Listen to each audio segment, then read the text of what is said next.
Okay, so we didn't skip one? Well, what is centered around is Jesus Christ. Him. Jesus Christ, our life, our family. Oh, okay, there we go. There he is. That's a little bit distorted, but in there's politics and there's family. Oh, and that's there's everything interesting. in our life that revolves around giving Jesus Christ glory based upon our relationship. Interesting. Okay, next. We got to go back to the Christian worldview. Oops, go back one. Nope. Wrong way.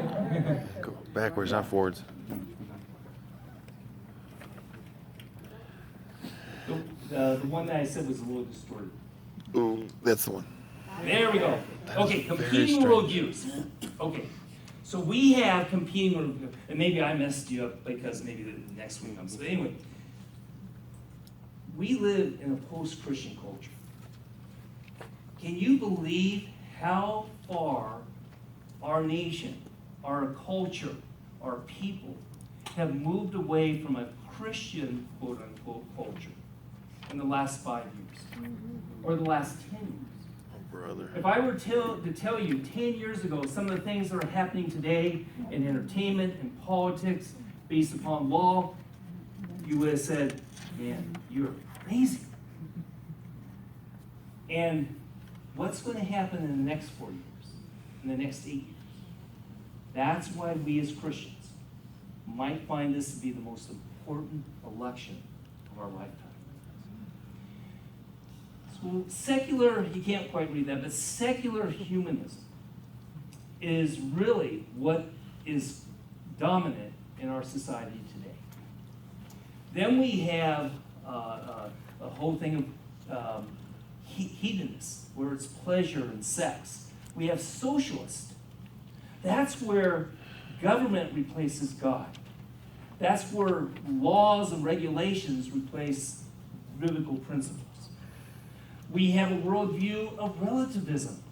Relativism is the fastest growing group of people in America and the fastest growing voting bloc in America. We're going to talk about the Christian vote in a minute, but do you know 25 to 27% of all the vote in 2016 is going to be evangelical born-again Christians? Largest voting bloc out there.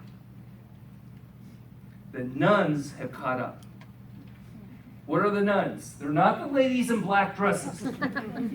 No, the nuns are, I'm not a Catholic, I'm not a Protestant, I'm not a Buddhist, I'm not a Hindu, I'm not an atheist, I'm not an agnostic. You know what I am? Nothing.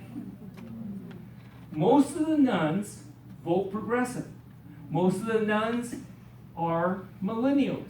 Most of the nuns, 59% in fact, come from born-again, believing families. They're the spiritually homeless. They're the victims of secular education. They're the victims of the entertainment industry. And they're the victims of a feeling of relativism